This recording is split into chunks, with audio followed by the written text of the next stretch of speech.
The new Horus Heresy edition is almost here, and what a better time to finally paint some Iron Warriors. You have asked for them and I found a way to make them look gritty, weathered and iconic, without going beyond army painting standards. In this video I'll show you a few simple tricks that add character and realism, while still being fast enough to crank out a full force. The first of which is for the armor. A base coat, wash and dry brush would be the first thing that comes to mind, and would be quite effective for this step. But instead I made use of a sponge to build up chips and texture on the armor. Due to its high reflectiveness, those chips will be hard to spot now, but we will see their effect later on. It is important as always to unload excess paint from the sponge before dabbing it on the model, and making sure the dots are well spaced out. The more layers of different metallic tones you add, the more complex the end result will be. But if you don't have many paints in your collection, you can get a similar result by mixing a pinch of black into your metallic paint for a darker tone. As long as you don't add too much acrylic, these mixes work well to tint metallics, and give them subtle shifts not only in darkness or brightness, but also in color.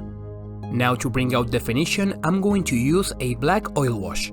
Cool thing about oil washes, if you've never seen them in action, is their low surface tension, which helps them run into the recesses almost on their own, leaving little to no staining elsewhere. A careful application like the one I'm doing here is great if you're going for a clean look.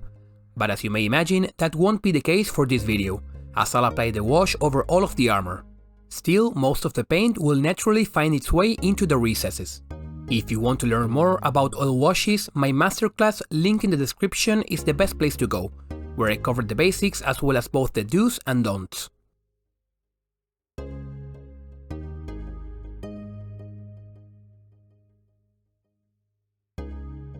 With the wash dry, not only is the armor more defined, but all the texture I built up is now visible. Next up are this chapter's characteristic hazard stripes. There are many ways to paint this, but when it comes to the yellow base, my favorite method is a sponging of white over a pink base, followed by a brush full of yellow ink to tint the whole area, giving it a warm tone with a slight orange shift over the pink. This footage is from a previous video where I painted space wolves using makeup sponges. Also linked in the description if you'd like to check it out. But whichever way you choose to build the yellow base, masking tape is the best bet for clean hazard stripes. Just make sure to stick and peel the tape a few times before applying it, so it doesn't leave glue residue or pull up any paint. But once again, I'm not going for clean or fancy here. I sketch my stripes with a pencil over an even layer of yellow acrylic, before painting them by brush, making sure the black paint was properly thinned so it flowed nicely. Especially on the knee, which is small, this method might be faster than taking the time to cut the masking tape. On shoulder pads, where tape can be tricky to apply due to the round shape and may require some finesse, this might be the case also. But still, hand painting the stripes didn't make me immune to making mistakes, jagged lines or needing corrections. For that, I didn't bother rebuilding the yellow, which would take multiple coats, and instead used white for its better coverage.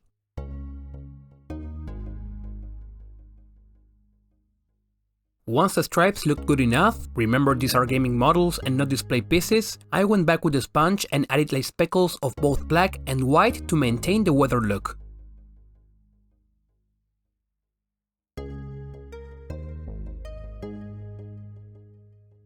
If you found the video helpful thus far, a like or a comment really helps me out in reaching more painters.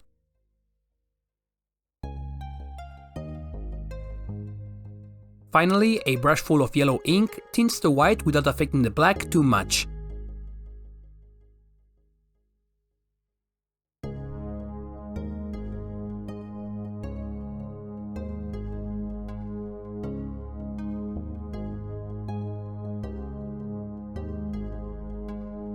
After painting the trim and finishing up the remaining base coats, this Legionnaire is close to being finished.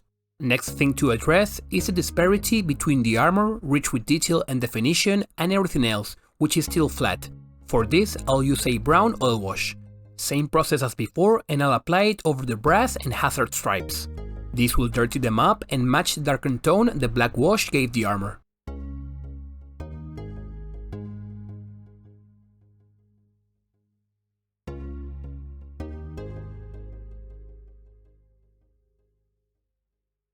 Afterwards, I dilute the wash even more and apply dashes of it randomly across the model.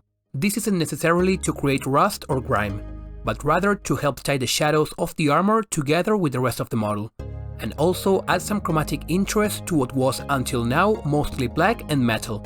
These dashes will dry very faint, but they'll help unify the scheme overall.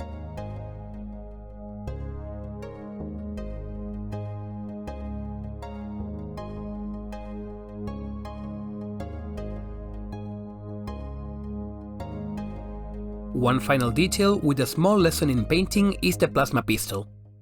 I painted it with a series of washes layering brighter tones towards the bottom, then a glaze of blue-green to unify everything, making sure no paint pulled too heavily in the recesses. And topped it off with a light dry brush of a darker blue, which helps darken the plasma coils and create a subtle OSL effect where it overspills. The lesson here is to not stress about the small stuff. What defines this chapter? Its signature metal armor and hazard stripe pattern. Everything else is secondary and doesn't need as much attention. Does the model also have any specific elements that can cheat the viewer's focus?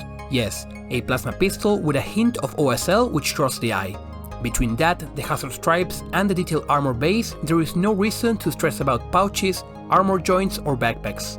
With that said, I hope you found the video helpful and that I'll see you for the next one.